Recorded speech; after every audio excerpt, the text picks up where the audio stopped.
a Deus. Pode aplaudir Jesus que Ele merece. Aleluia. Louvado seja o nome do Senhor. Glória a Deus pela vida de cada um que está aqui nessa noite, em nome de Jesus. Querido, para a gente ganhar tempo, Paty, aí você dá uma reforçada no final, tá bom? Pode ser? Tá. Abra tua Bíblia comigo em Números, capítulo de número 13, por gentileza. Números, capítulo de número 13. Quarto livro da Bíblia. Capítulo de número 13, nós vamos estar lendo a partir do verso de número 25.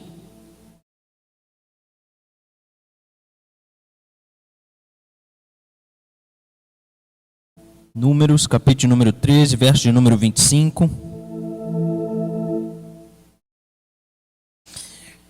Quem encontrou, diga amém. Aleluia, glória a Deus. E diz assim: e ao fim de 40 dias, eles voltaram da missão de reconhecimento da terra. Então eles retornaram a Moisés e a Arão e a toda a comunidade de Israel em Cádiz, no deserto de Parã, onde prestaram relatório a eles e a toda a comunidade de Israel. E lhes mostraram os frutos da terra. E deram o seguinte relatório a Moisés: estamos na terra a qual você nos enviou, onde há leite e mel, com fartura. Aqui estão alguns frutos dela, mas o povo que lá vive é muito poderoso, e as cidades são fortificadas e muito grandes. Também vimos descendentes de Enaque. Os amalequitas vivem no Neguebe, os hititas, os jebuseus e os amorreus vivem nas regiões montanhosas, e os cananeus vivem perto do mar e junto ao Jordão. Então Caleb fez calar ao povo perante Moisés e disse: subamos e tomamos posse da terra. É certo que venceremos. Mas os homens que tinham ido com ele disseram: não podemos atacar aquele povo, é mais forte do que nós. E espalharam entre os israelitas um relatório negativo acerca daquela terra e disseram: a terra para a qual fomos em missão de reconhecimento devora os que nela vivem. Todos os que vimos são de grande estatura. Vimos também os gigantes, os descendentes de Enaque, diante de quem parecíamos gafanhotos, a nós e a ele. 14, verso de número 1 diz: naquela noite toda a comunidade começou a chorar em alta voz, e todos os israelitas queixaram-se contra Moisés e contra Arão, e contra toda a comunidade lhes disse: quem dera tivéssemos morrido no Egito, ou neste deserto, porque o Senhor está nos trazendo para essa terra, só para nos deixar cair a espada. Nossas mulheres e nossos filhos serão tomados como despojo de guerra. Não seria melhor voltar para o Egito? E disseram uns aos outros: escolheremos um chefe e voltaremos para o Egito. Então Moisés e Arão prostraram-se com o rosto em terra diante de toda a assembleia dos israelitas. Josué filho de Num e Caleb filho de Jefoné, dentre todos que haviam observado a terra, rasgaram as suas vestes e disseram a toda a comunidade: a terra que percorremos em missão de reconhecimento é excelente. Se o Senhor se agradar de nós, Ele nos fará entrar nessa terra, onde há leite e mel com fartura, e dará a nós. Somente não sejam rebeldes contra o Senhor, e não tenham medo do povo da terra, porque nós os devoraremos como se fosse pão. A proteção deles se foi, mas o Senhor está conosco. Não tenham medo deles. Mas a comunidade toda falou em apedrejá-los. Então a glória do Senhor apareceu a todos os israelitas na tenda do encontro. E o Senhor disse a Moisés: até quando esse povo me tratará com pouco caso? Até quando se recusará a crer em mim, apesar de todos os sinais que realizei entre eles? Eu os ferirei com praga e os destruirei, mas farei de você uma nação maior e mais forte do que eles. Amém? Com sua cabeça, feche seus olhos. Pai, te agradecemos pela leitura da tua palavra. Ela é viva, ela é eficaz. Tenho certeza que mais uma noite o Senhor irá ministrar ao nosso coração. Abre os nossos olhos e os nossos ouvidos, meu Deus, para que possamos entender a tua palavra, para que possamos contemplar aquilo que o Senhor tem para as nossas vidas nessa noite, em nome de Jesus Cristo. Amém. Amém, querido? Você que está de pé pode se assentar, por favor. Aleluia. Esse texto é um texto bastante conhecido de nós, né? Ele vai falar a respeito dos 12 espias que Moisés ele envia para a terra de Canaã, para que eles pudessem fazer o reconhecimento da terra. Eles passam 40 dias, né, olhando ali a terra de Canaã. Eles colhem também alguns frutos da terra.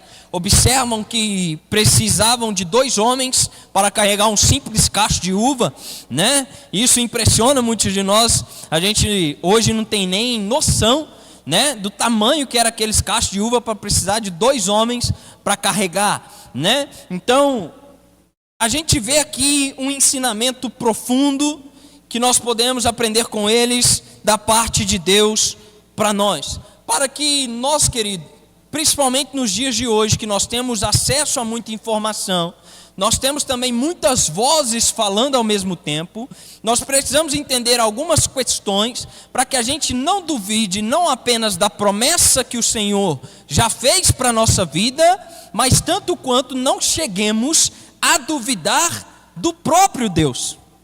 Amém, irmão? Glória a Deus. E eu quero destrinchar isso aqui com você, em nome de Jesus. Como nós sabemos, se a gente for ler todo o capítulo número 13, o Senhor, Ele ordena para que Moisés, ele escolhesse dentre as tribos os maiorais. Amém, irmão? Ou seja, eram 12 homens de governo. 12 líderes, vamos dizer assim. 2 pessoas que estavam à frente das suas tribos, os maiorais. E eles vão até a terra. 2 deles, Josué e Caleb, que são os únicos 2 que a gente lembra, não é verdade? Todo mundo lembra de Josué e Caleb, ninguém lembra do nome dos outros 10, né? Incrível. Mas Josué e Caleb, eles têm uma percepção coerente com a promessa de Deus para a vida de todo Israel. Amém? Os outros 10, pelo contrário, eles espiam a terra e eles falam assim: dá não. Tá doido, o povo aqui é tudo de grande estatura. Se a gente vir para tentar tomar a terra dele, a verdade é que eles que vão tomar coisa de nós. Nossos filhos e as nossas esposas ficarão como dispostos de guerra. Deus está doido. Deus nos mandou aqui, né? Para quê? Para a gente morrer? Seria melhor nós termos morrido no Egito ou no deserto do que chegar até aqui para ser devorado por esse povo. E não só é interessante a percepção incoerente deles acerca da promessa de Deus, tanto quanto nós podemos ver aqui a respeito, no capítulo número 13, a respeito do que eles fizeram. Eles começam a espalhar entre o povo. A Bíblia faz questão de registrar que eles começam a espalhar entre o povo de Israel a respeito disso. Olha que interessante.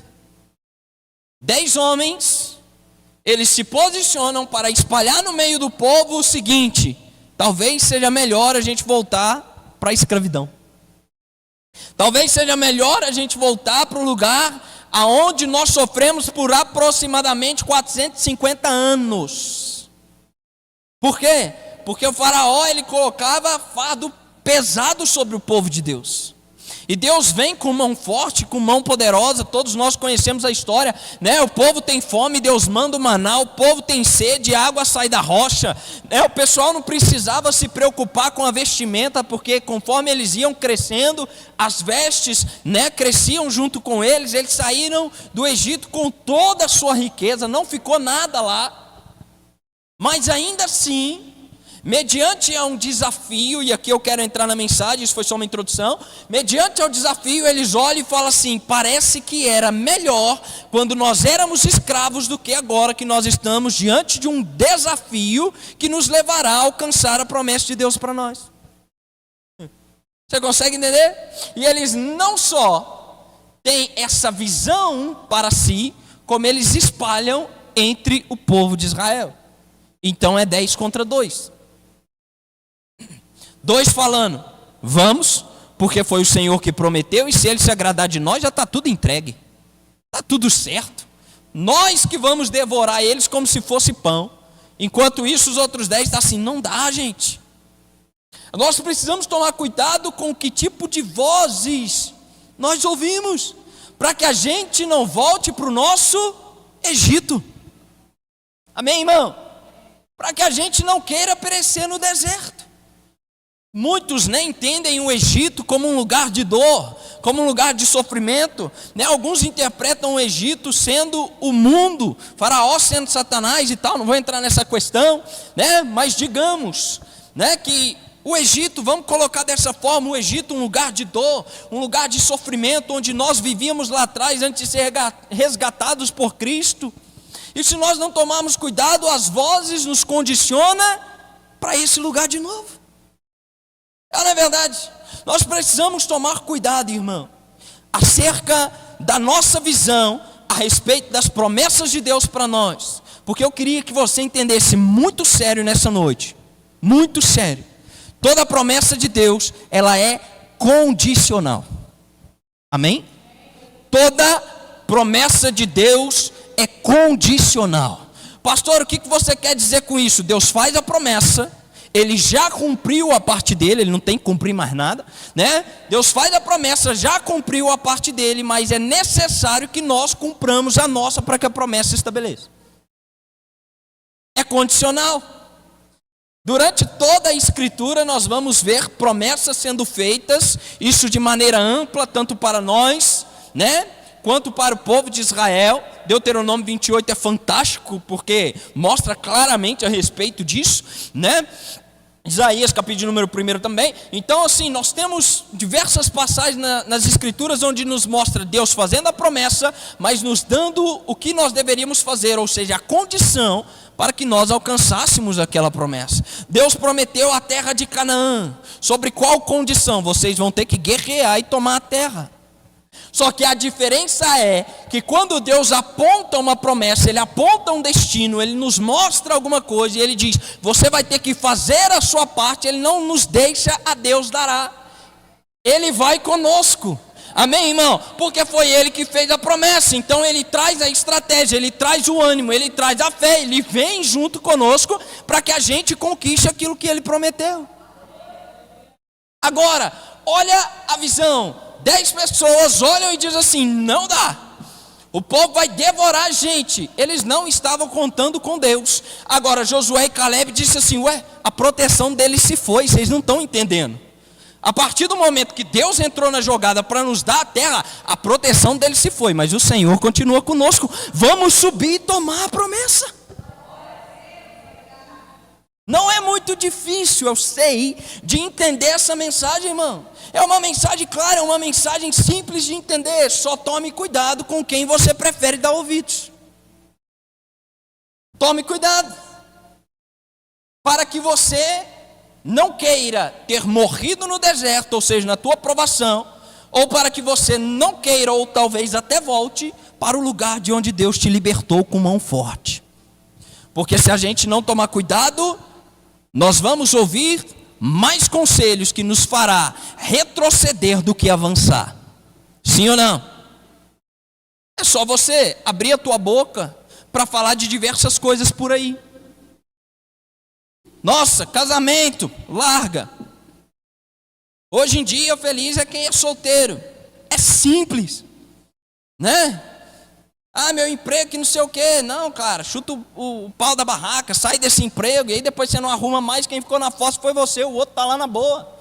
Não é verdade? Não, começa a relaxar dentro da empresa. Que tipo de conselho é esse? Não é verdade? Não, mas Deus prometeu que ia fazer. Alguns vão dizer para você assim, não, mas cara, está difícil demais. Esse negócio de igreja, esse negócio de servir ao Senhor, toda promessa é condicional. O Senhor nos prometeu salvação e vida eterna, sim ou não? Mas o que é que cabe a nós fazer? Primeiro, quem crê e for batizado será salvo. E depois, ter a procedência de um cristão genuíno. Santificação, jejum, oração, leitura da palavra. Não é verdade? Comunhão com os santos. Isso cabe a nós, não cabe a Deus. E aí, se nós não tomarmos cuidado, alguém vai dizer assim, não, esse negócio de igreja você não precisa não. A igreja é você. E a igreja não sou eu. Olha que interessante, eu sou o templo e morada do Espírito Santo, mas o Felipe sozinho não é a igreja. Eu sou um membro de um corpo chamado igreja. Eu sozinho sou um membro. Eu não sou um corpo. Então não tem nada disso, a igreja sou eu. Não, você não é, você é um membro desse corpo.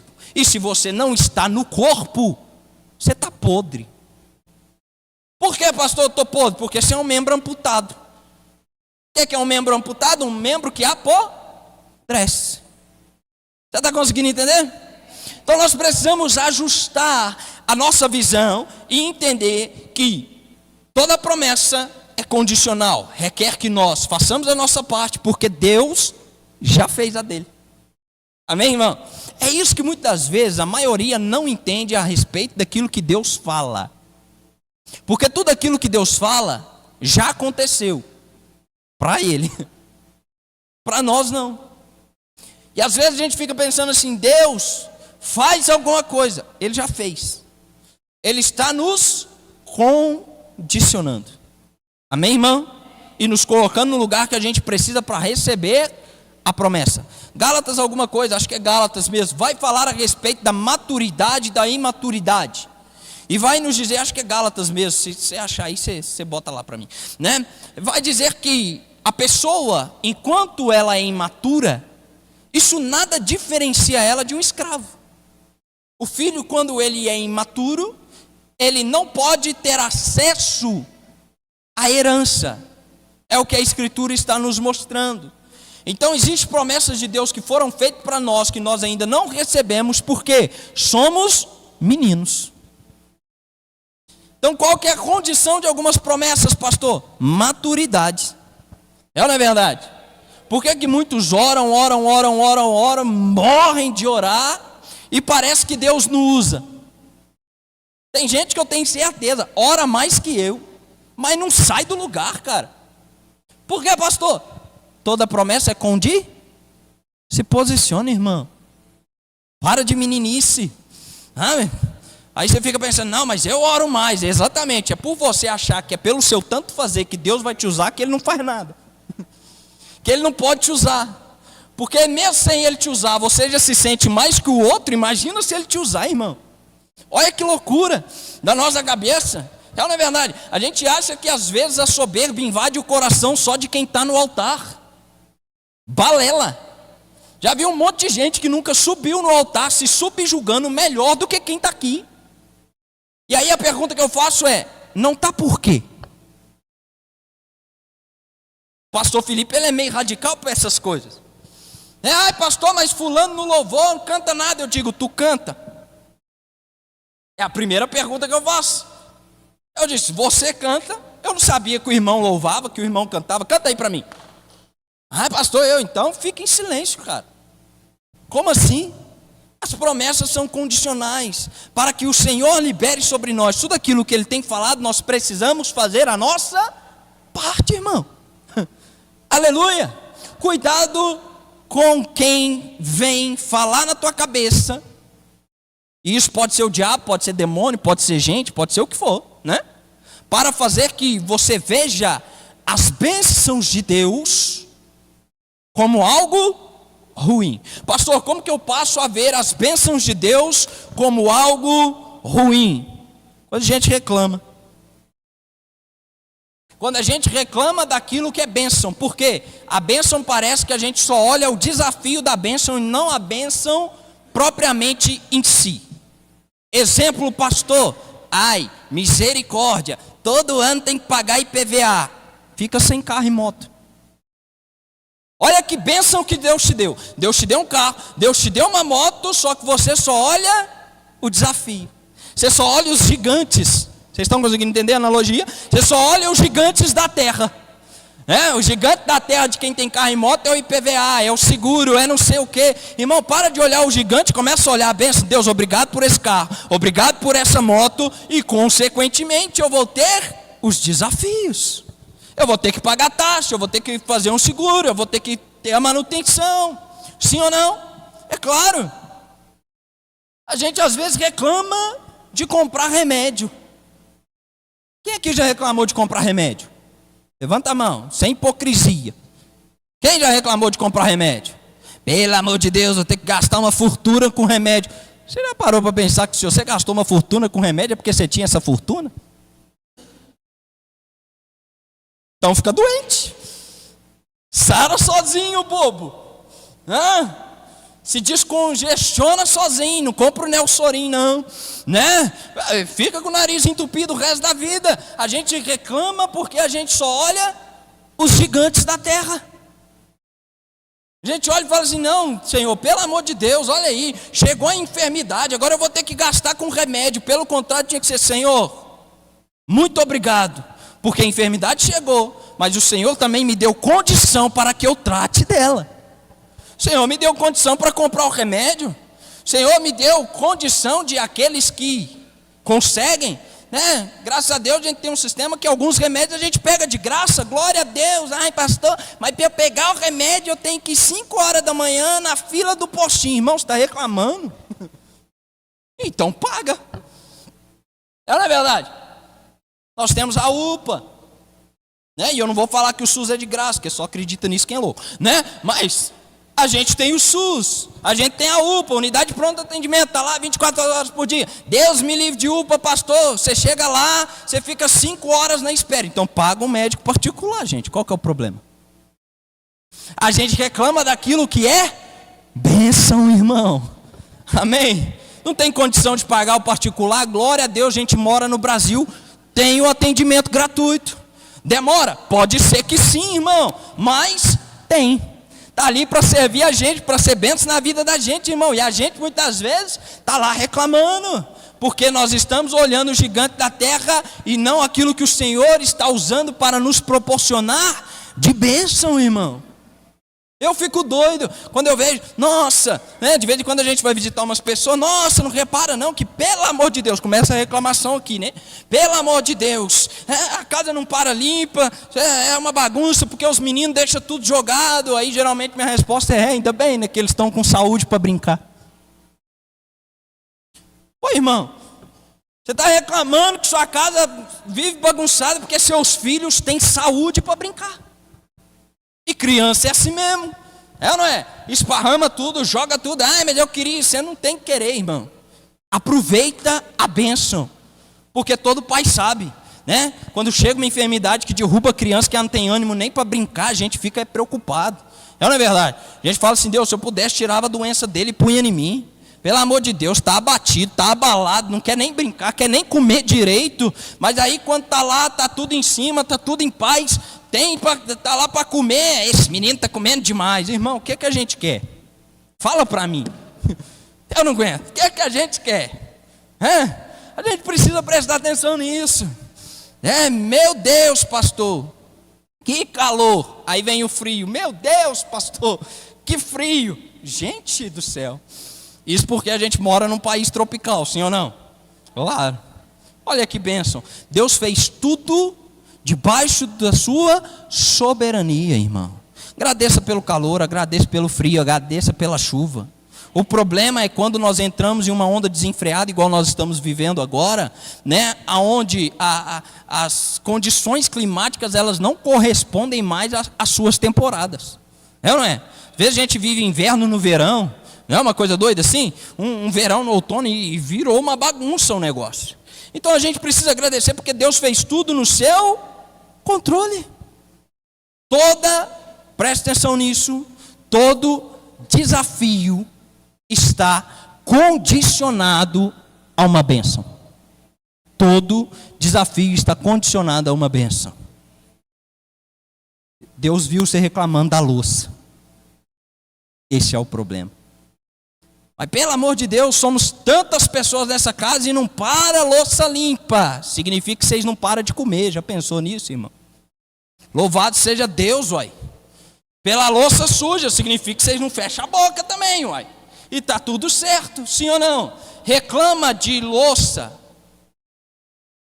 Sabe? Quem está tendo fartura. Agora, quem não tem, pergunta se vai reclamar de louça.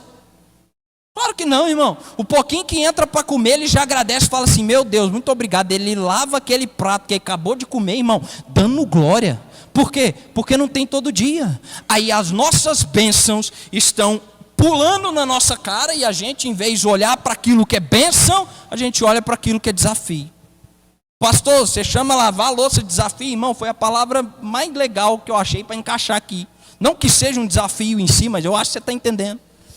É que geralmente toda promessa ela vai trazer consigo um trabalho. Vamos colocar dessa forma. Vai ter um trabalhozinho. É ou não é verdade? Então, irmão, a gente precisa prestar atenção. nas nossas coisas. E o Senhor falou algo muito forte no meu coração, que eu anotei aqui, e que eu tenho me policiado, para que eu não cometa esse erro. O Senhor ministrou no meu coração, dizendo assim: todas as nossas reclamações são uma afronta às nossas bênçãos. Todas as nossas reclamações são uma afronta às nossas bênçãos. Tudo aquilo que a gente reclama, nós estamos afrontando aquilo que Deus nos abençoa. Deus te abençoa com um casamento com uma esposa maravilhosa. Tu começa a reclamar, aí vai vir os 10 endemoniados: larga dessa mulher, chuta, né, que não sei o que, mete pau no balde, casamento presta para nada, que não sei o que. Tu vai lá, larga, divorcia e fica na pior. Porque só reclama também de marido e esposa quem se casou. E casamento é uma bênção de Deus, irmão. Pelo amor de Deus, hein? E segundo, né, que vocês sabem, o pastor Felipe é contra a reclamação de casamento. Por quê? Porque Deus não pôs uma arma na cabeça de ninguém obrigando você a casar com quem você escolheu. Você que escolheu. Não reclama do que você escolheu, irmão.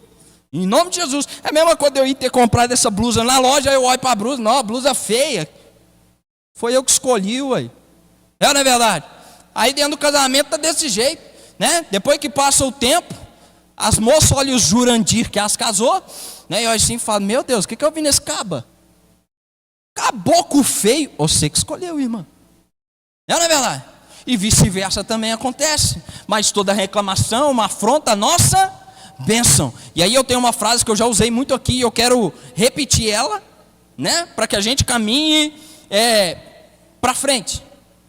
Veja, você só pode reclamar daquilo que você consegue viver sem. Tá bom para você? Consegue entender? Você só pode reclamar daquilo que você consegue viver sem. Pode reclamar do seu veículo, não tem problema. E se Deus resolver tirar? Imagina se tudo aquilo que a gente reclama, porque nós estamos afrontando diretamente uma bênção que o Senhor nos concedeu, Ele tirasse de nós. Já parou para pensar nisso? Você levanta, você acorda e fala: meu Deus, tem que trabalhar aquele emprego chato que não sei o que, puf, desempregado. Aí tu olha para o lado, tá teu marido e tua esposa: nossa, esse traste, puf, divorciado. Aí tu olha, cara, pelo amor de Deus, essa lata velha, puf, anda de a pé, ou vai pegar um ônibus, se vira. Imagina, irmão. Se Deus tratasse a gente dessa maneira, Deus se irou com esses caras, a ponto de dizer assim: Moisés, até quando esse povo não vai acreditar em mim? Deus não olha e fala assim: até quando eles não vão acreditar na capacidade deles de conquistar a terra? Deus fala assim: até quando eles não vão acreditar em mim? Por quê? Porque fui eu que fiz a promessa, e se eu que fiz a promessa, está garantido, ué. Então eles não têm que confiar na força dos braços deles, na inteligência deles, na estratégia deles, não. Eles têm que confiar em mim. Então até quando esse povo vai ficar não confiando em mim, mesmo tendo visto tudo aquilo que eu fiz por eles? E aí isso vira para o nosso lado. Até quando nós vamos ficar questionando as bênçãos que Deus nos dá, porque nós estamos apenas olhando para os desafios que vêm com as bênçãos? Nós estamos dizendo assim: Deus, eu já vi tudo que você fez na minha vida, mas ainda assim, sei lá, acho que dessa vez você vai falhar. A gente é doido. Irmão, a gente é maluco. Se eu chamar todo mundo aqui, ó, um por um, eu tenho certeza, a gente nem sai daqui hoje, de tanta bênção que é para contar. Não é verdade? O que Deus fez na nossa vida no passado? O que Deus está fazendo agora? O que Deus já falou que vai fazer? É bênção atrás de bênção. Só que tem hora que a gente fica meio bobo. Eu não sei o que a gente arruma. Não é? Que a gente olha assim e fala assim: essa aqui eu acho que Deus não vai conseguir cumprir. Irmão, por acaso Deus é homem para que minta? Deus é filho de homem para que se arrependa? Nossa, fiz uma promessa para o pastor Demir, me arrependi de ter feito essa promessa. Irmão, com Deus não tem esse negócio de voltar atrás não, com a gente tem. Não é verdade? Hoje você entrega a tua vida para Jesus, amanhã se você quiser voltar atrás, você volta atrás e faz o que você quiser da sua vida, irmão. Deus não vai te obrigar a servir Ele não. Só que com Ele é diferente. Ele falou, está falado, acabou, Ele não volta atrás. Se depender dEle, está feito o negócio. É ou não é verdade? Esse é Deus. E esses somos nós, também muitas das vezes olhando para aquilo que o Senhor está condicionando como bênção para nós e dizendo assim, Deus, será que é mesmo? Não estou entendendo, Senhor. O desafio está muito grande. Bem-vindo à realidade. Seja bem-vindo. E isso é uma coisa que me preocupa muito, porque nós estamos fantasiando, nós, vírgula, né? Mas muitos na nossa geração estão fantasiando as suas vidas, porque a nossa tolerância à dor da década de 90 para cá foi só diminuindo. Então isso é um estudo que saiu agora recentemente pela Universidade de Cambridge, que diz que a nossa geração é uma geração que não tem tanta tolerância à dor, como os nossos pais tiveram. Então hoje tu vira para alguém e diz, olha, se você de fato quer emagrecer, você tem que fazer dieta, igual o Rafael, né? Você tem que pegar muito peso, igual o Rafael, né? Você vai ficar igual o Rafael. Agora tem gente querendo ter o shape do Rafael, comendo 3 Big Mac na semana, irmão, você vai ficar um balão, você não vai ficar com shape. Não tem o que fazer. Entendeu? Eu brinco com o Rafael, que um dia eu quero chegar no perfil dele, né? Estou tentando, mas parece que está vindo só para cá, Rafael. Tá difícil o negócio, né? Mas, você está me entendendo? Aí como a nossa geração, ela não tem tanta tolerância à dor, sabe o que começa a se criar? Coisas para facilitar a vida de quem já tem a vida muito fácil. Aí agora eles criaram uma caneta de emagrecimento. Loucura, cara. Sim ou não? É doideira. Não sei. Tudo começou a dar errado quando eles inventaram calculadora, gente. Tudo começou a dar errado dali. Inventaram a calculadora. A gente começou a baixar o nível de QI de uma forma absurda. Por quê? Não sei a conta. Não vou me esforçar. Eu jogo na calculadora. Tá tudo certo. Aí esses dias, quinta-feira, acho que foi na quinta-feira, eu preguei a respeito do Deus desse século. Pastor, quem é o Deus desse século? O diabo? Não, o ChatGPT. ChatGPT é o Deus desse século. Ninguém pesquisa mais nada em livro, ninguém vai conversar com especialista, tem gente que não vai nem no médico. É verdade, ele não vai nem no médico, ele joga lá no ChatGPT assim, chat, e eles conversam com uma inteligência artificial, é bizarro. Né? Chat, boa tarde, eu falo, bizarrice. Né? Chat, boa tarde, tudo bem com você? É uma máquina, gente. A máquina está bem, ela está funcionando. Precisa dar boa tarde, boa noite, joga lá o negócio. Aí eles jogam lá, chat, tudo bem, boa tarde, eu estou sentindo uma dor crônica, assim, assado, e ele vai lá e dá o laudo. Ai, não dá. Pastor, por que essa indignação? Irmão, ano passado, ano retrasado, eu não lembro, mas eu comentei disso com a Vitória. Eu fui passar no médico, o médico na minha frente abriu o celular, escreveu o que eu estava sentindo para ver o que era. Aí ele prescreveu um negócio, falei, eu não tomo nunca, irmão. Você é louco. Eu já recorri ao Jeová Rafa, o Deus que sara na hora. Falei, Deus, ou você me cura, porque eu não vou tomar isso aqui não, de jeito nenhum. O cara pesquisou meu problema, pô. Pastor médico tem que saber de tudo. Não tem que saber de tudo, irmão. Mas muito me preocupa quando também não sabe de nada. Joga ali no programinha dá a receita e pronto. Então a nossa tolerância à dor está muito baixa. Então tem muita gente fugindo da realidade. É o metaverso. É a loucura. Vamos fingir que eu sou um personagem online para que eu fuja da minha realidade. Não, querido, encare a sua realidade. Toda a bênção de Deus é condicional. O Senhor te prometeu que Ele vai te prosperar. Aceite os desafios. Porque antes de te prosperar, pode ser que Ele vai querer te quebrar, e muito. É ou não é verdade? É. Por quê? Tudo também é uma questão de maturidade e a forma que nós enxergamos aquilo que o Senhor está nos prometendo. Nós estamos no cume do monte, amém? E nós estamos reconhecendo a terra, vulgo promessa de Deus para a nossa vida. Irmão, não enxergue com os seus olhos naturais. Promessa de Deus você enxerga com olhos da fé. Porque se é promessa de Deus, tu olha com seus olhos naturais, você fala assim, não dá para mim. E realmente não dá. Sabe por quê? Porque toda promessa de Deus está acima da sua capacidade para que você dependa dele. Toda promessa que Deus faz, irmão, Deus não vai te fazer uma promessa que você alcance pelos seus méritos próprios. Deus vai te prometer algo, Deus vai te levar a algum lugar, Deus vai te mostrar algum caminho que é maior que você mesmo, para que você dependa dele. Aí nesse caminho, talvez você encontre um Josué e um Caleb dizendo assim: continua firme, cara, persevera pela tua casa, continue orando pela tua família, o Senhor é contigo, Ele fez a promessa, Ele vai cumprir a promessa, pode ir, que o Senhor está se agradando de você e vai acontecer, e amém. Só que ao longo desse pouco tempo de experiência que eu tenho, infelizmente, a gente tem poucos Josués e Caleb. O que a gente mais tem é: deixa isso para lá, não é tão assim, você está ficando religioso demais, você não precisa buscar tanto, você não precisa jejuar tanto, você não precisa ler tanta palavra de Deus, você não precisa ir na igreja 3, 4, 5, 10, 15 dias no mês, você não precisa disso, não, diminui o ritmo. É o que a gente mais escuta por aí. E a gente precisa fazer uma análise crucial de quem está vindo isso aí. De quem? É uma pessoa que tem uma vida com Deus?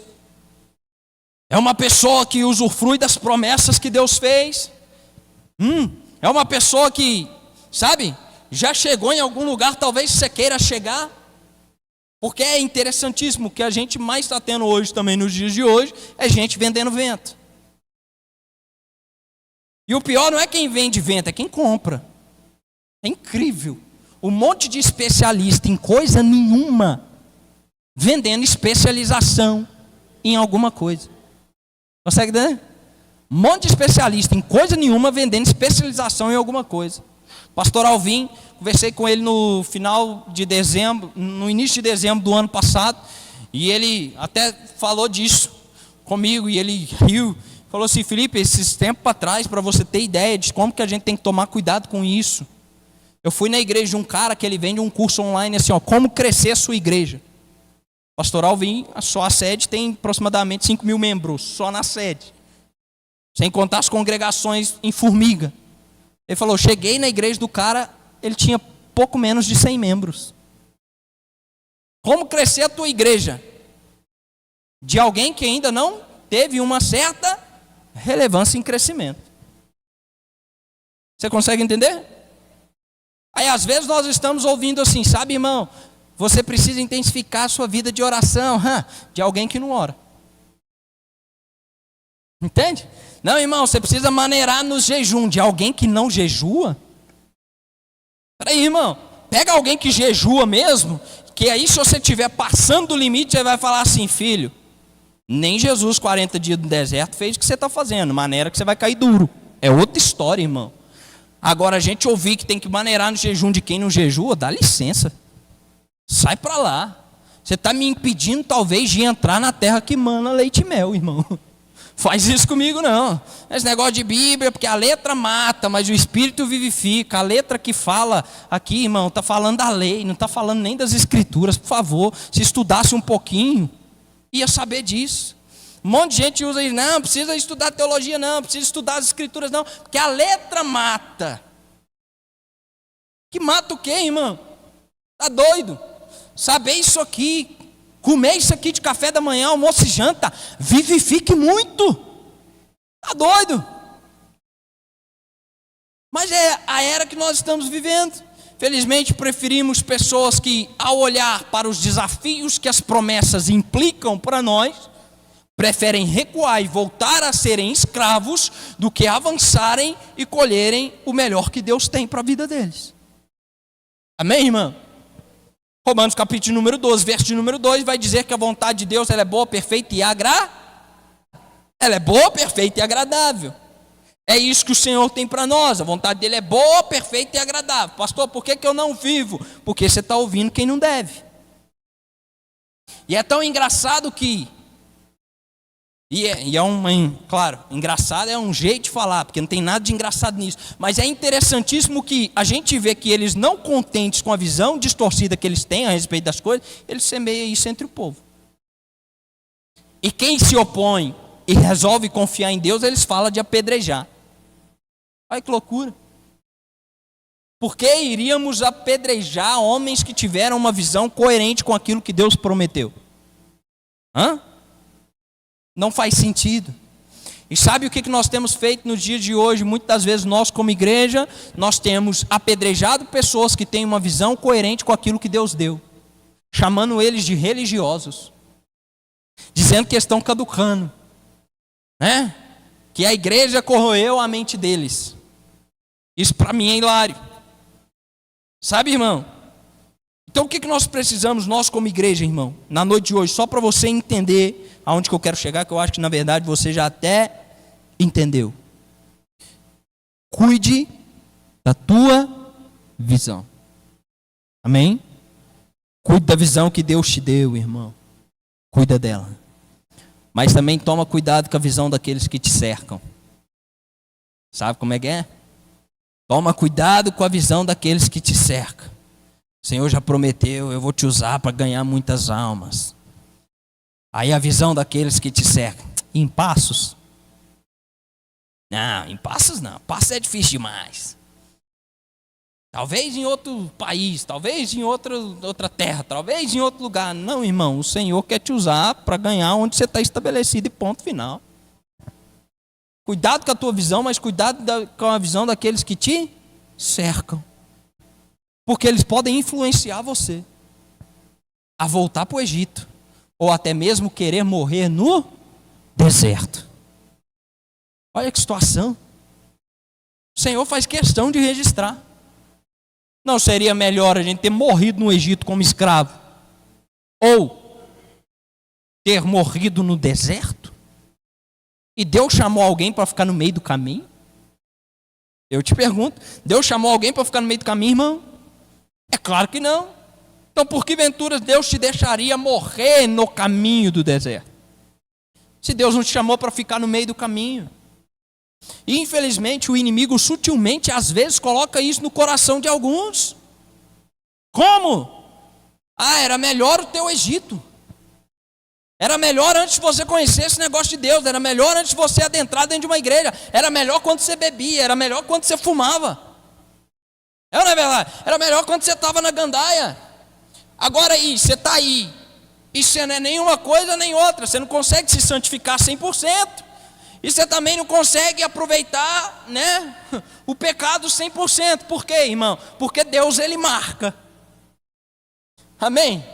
Como eu disse, Deus, Ele não volta atrás, irmão. Você se entregou para Ele, está tudo bem. Você quer se afastar? Se afaste. Ele está lá em cima, te olhando. Aí tu pende para o lado do pecado, Ele acende uma luzinha lá na tua consciência, dizendo assim, meu filho, foi para isso que eu te chamei, não. Aí tu não consegue aproveitar o pecado. E às vezes não consegue se santificar. E aí você fica nessa balança. E eu quero te dizer uma coisa, irmão, para tudo. Silencia tudo e faz uma oração sincera. Pergunta assim, Senhor. Pergunta não, né? Fala, Senhor, eu preciso ouvir sua voz. Para onde que é? Me perdi no caminho, como é que eu volto? Já entendi que não tem mais escapatória. Eu, pastor Felipe, eu sou super a favor de cada um fazer o que quiser da vida. Eu não tento convencer ninguém. Pastor, vou sair da igreja. Beijo. Com Deus. Vai nem insistir, pastor, você não me ama? Filho, tu não é ovelha minha, você é ovelha dele, primeiramente. Tá tudo certo. Vai para outra? Vou, ótimo, Deus te abençoe. Não vou para outra, vou para o mundão. Falar, Deus vai te pegar na curva. Pode ir, mas Deus vai te pegar na curva. Não tem escapatória, Ele vai te pegar. Aí eu ainda dou um conselho. Vai fritar mesmo? Vou. Então frita consciente. Frita consciente. Com vontade, mas saiba para onde você está indo. E está tudo bem. Eu não vou te convencer do contrário, porque se o Espírito Santo não te convencer, quem sou eu, não é isso? Não vou tentar te convencer do contrário, mas lembre-se daquilo que você disse. Você não se entregou para Ele? Ótimo, a partir do momento que você se entregou para Ele, você escolheu viver apenas dois tipos de caminho. Ou o caminho estreito que conduz para a vida eterna, ou o caminho largo que leva para a perdição. De todo jeito você está com Ele. Sabia disso? De todo jeito você está com Ele. Pastor, não estou, lógico que você está, de todo jeito você está com Ele. Ou para ouvir, vinde, bendito meu Pai, ou para ouvir a parte de mim que eu não te conheço. Mas de todo jeito você vai estar com ele, você vai comparecer diante dele. Então, irmão, não existe escapatória, porque Deus ele não volta atrás. A questão é, estamos confiando em quê? Estamos confiando em quem? Quando a gente chega diante de um desafio, a nossa confiança é em quem? Tem que ser na pessoa do Senhor, irmão. Senão não funciona. Senão você vai olhar para os gigantes. Agora, vamos recapitular um pouquinho, apenas uma estrofe de um louvor que a gente cantou aqui nessa noite. Ninguém é como o nosso Deus.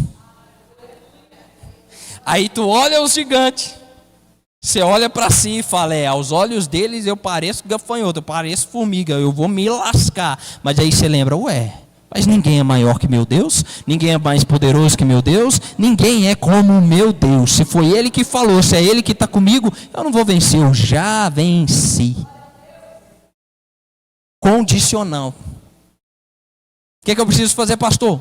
Sua parte. Amém, irmão? Para a gente encerrar, em nome de Jesus.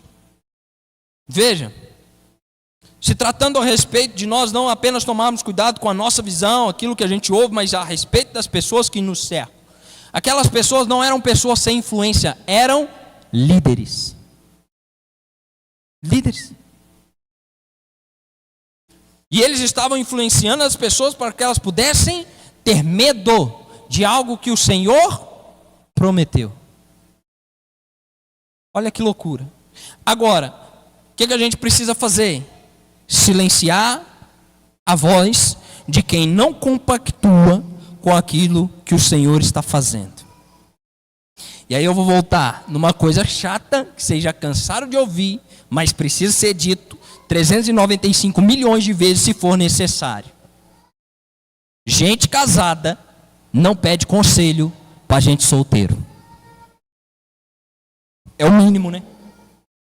Vê, você ouve eu falando isso, você fala, pastor, óbvio. E você acredita que tem um monte de bobo fazendo isso, irmão? Quem tem filhos, geralmente vai trocar informação com quem tem filhos. Principalmente, isso é bíblico, tá? Vai ler Timóteo, vai ler a carta de Paulo também para Tito, outro filho na fé de Paulo. As mais velhas ensinem as mais novas. Como serem boas esposas, como serem boas donas de casa, como criar os seus filhos. E aí eu tô vendo, né? Às vezes gente que está ali no segundo, terceiro filho pedindo conselho para quem não tem filho nenhum. Gente, por favor. Eu de vez em quando eu olho uns negócios na internet que o povo me manda que deve ser só para me fazer raiva que eles mandam esse trem, porque não é possível. Né? Eles mandam e falam assim, pastor, olha esse vídeo, já sei que eu vou passar raiva. Né? Aí eu abro o vídeo e tá lá, né? Uma moça, né, que já namorou 390 caras, nunca foi esposa de ninguém. Porque filho é muito trabalho. Não me diga, querida. E você queria que filho fosse o quê? Um objeto que você compra, põe ali na estante, não vai te dar trabalho nenhum. É lógico que filho vai dar trabalho, mas todo trabalho que o filho dá é uma bênção que ele reflete na nossa cara. Dá trabalho porque chora. Glória a Deus, tem sentimento, né? Olha. Rapaz, não sabia. Glória a Deus que o bebê chora. Por quê? Porque está com fome e não sabe falar, né? Imagina se ele não chorasse, fosse mudo. Como é que você ia descobrir que estava com fome, que tinha alguma coisa errada? Glória a Deus faz bagunça. Glória a Deus te desafia. Significa que tem personalidade. A gente precisa aprender com quem está construindo, irmão. Para quem sabe para onde está indo. Não é? Então, diquinha. Pastor Felipe, tu, que vai ter um filho, ou vai ter 2, procure informação com quem já teve 3, 5, 7, 10. Vai saber te falar, fica com essa frescurinha não, educação positiva. Minha avó arrebentava a madeirada na cabeça dos outros e é isso que funcionou. Meu pai também, ele só falava assim, lá em casa a gente conversa. Vocês repararam que a gente quase nunca mais ouviu lá em casa a gente conversa, irmão? Por isso que o mundo está tudo errado, né? Não é verdade? Nunca mais estamos ouvindo lá em casa a gente conversa, que a criança já ficava até pálida, falava assim, vixe, né? Agora eu vou levar uma coça. Para o bem, não tinha espancamento, claro. Tem as exceções que batia até demais, eu não sou a favor disso. Mas a correção é psicológica. Tem artigo psicológico, pediátrico e neuro falando a respeito disso, que a dor é condicionada àquilo que a gente não pode fazer e vamos evitar. Por isso que alguns atletas, quando eles falham, eles são punidos, para que eles entendam, isso foi errado e se eu repetir haverá punição, então não vou fazer de novo. Existem artigos comprovando, mas hoje não. Conversa. Você é louco, não compensa, irmão. Não dá não, pastor Felipe fica doido. Hein? Tem hora que não tem jeito. Hein? Precisa ensinar, irmão. Fala com os antigos. Coisa mais boa, irmão, é você receber esse tipo de informação. Você está lá, toma um remédio, toma outro, não sara. Aí de repente você vai conversar com uma senhora, né? Ela fala assim, meu filho, para que você está perdendo tempo com isso? Espreme um limãozão de manhã, mistura com mel, põe não sei mais o que, e tudo que o pastor Felipe não gosta, né? Joga alho, joga pimenta, joga não sei o que, você vai ficar bom na hora. Você toma aquele trem, você quase infarta, mas você fica bom, só. Os trem funcionam, os xarope de vó funcionam, irmão. A gente não usa mais, porque a gente prefere aprender com quem está vendendo vento do que com quem já criou 17 filhos. Eu não sabia, não sei como que elas aguentavam, de verdade, né? Mas 17 filhos de parto normal e você com medo de uma cesárea programada. Ah, irmão, vai, né? Pelo amor de Deus, hein? Catar coquinho na estrada, a gente é mole demais, não é verdade? Mas a gente precisa aprender com quem está fazendo, irmão. Aleluia. Glória a Deus. Isso em todas as áreas da nossa vida, porque você nunca vai ver. Ponto final para a gente encerrar isso aqui. Quem entendeu a mensagem? Pronto. Você nunca vai ver. Nunca vai ver. Eu tive essa experiência no dia que o Rubens esteve aqui. Você nunca vai ver alguém que já está crescendo na área da música te ridicularizar porque você está lançando as suas agora. Inclusive hoje, 10 horas da noite, sai mais uma música minha lá no YouTube, hein, gente? Vai lá dar uma força, nem que seja para falar mal, porque eu não ligo. Vai lá e fala, não, ficou ruim. E eu vou abraçar o feedback com todo o carinho do mundo. Mas parece lá. O povo aqui está achando que eu sou doido. Né? Mas parece lá, nem que seja para falar mal. Ô pastor, estou aqui. Ruim demais. Né? E está tudo bem. Mas a gente não vê quem cresceu nessa área ridicularizando quem está chegando agora. Sabe como é que é? Nenhum empreendedor estabelecido ou empresário vai ridicularizar quem está começando a tua empresa agora. Nenhum. Sempre alguém que teve sucesso em alguma área vai motivar as pessoas que estão começando naquela área. Sempre. Quem não motiva? Quem tenta desanimar? Quem tenta frear? Quem nunca fez nada. Porque às vezes, irmão, a pessoa não quer crescer, contando que você não cresça. Trazendo isso para o ambiente espiritual, às vezes tem pessoas que elas querem ficar na igreja com a bunda sentada na cadeira. Pastor, para você tem problema? Nenhum. O problema é quando você, irmão, toma uma posição em Deus e fala assim, eu vou servir. Acabou. A pessoa que nunca serviu vai se levantar para te ridicularizar. Aí, o que é? Está achando que é obreiro agora?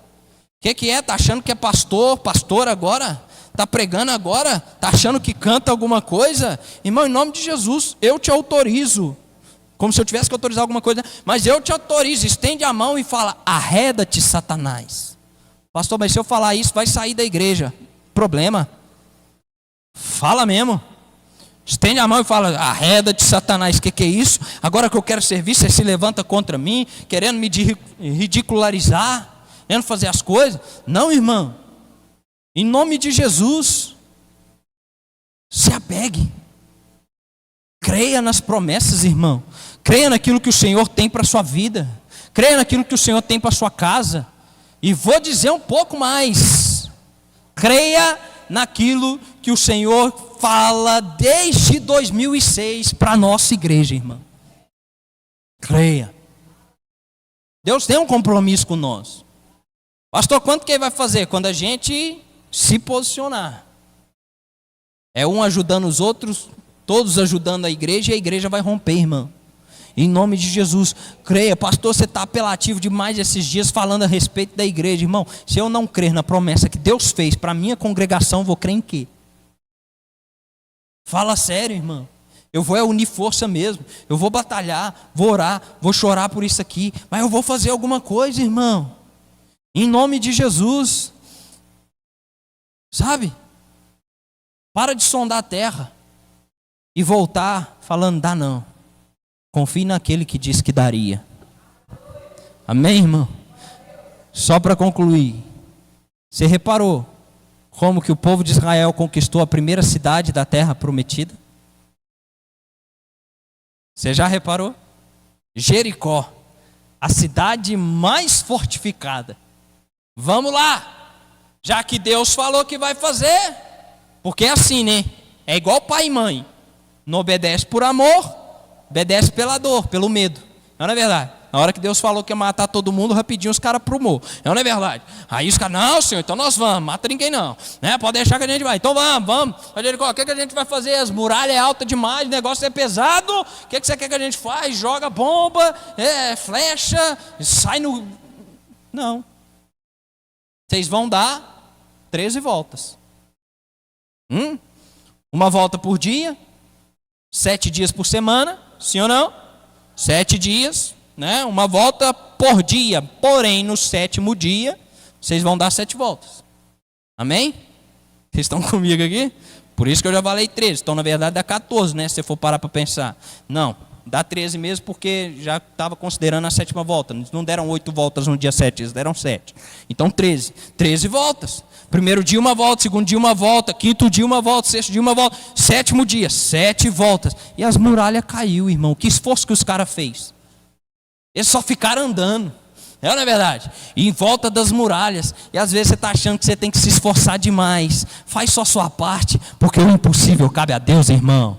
Aleluia. O impossível é a parte dele. Se ele está pedindo para você, fique em silêncio. Só dá a volta só dá a volta em volta dessas muralhas aí, que eu vou derrubar tudo e nós vamos conquistar junto. Faça, irmão, porque Deus sabe o que ele está fazendo. Amém, irmão? Em nome de Jesus, fica de pé no seu lugar, vamos orar. Em nome de Jesus.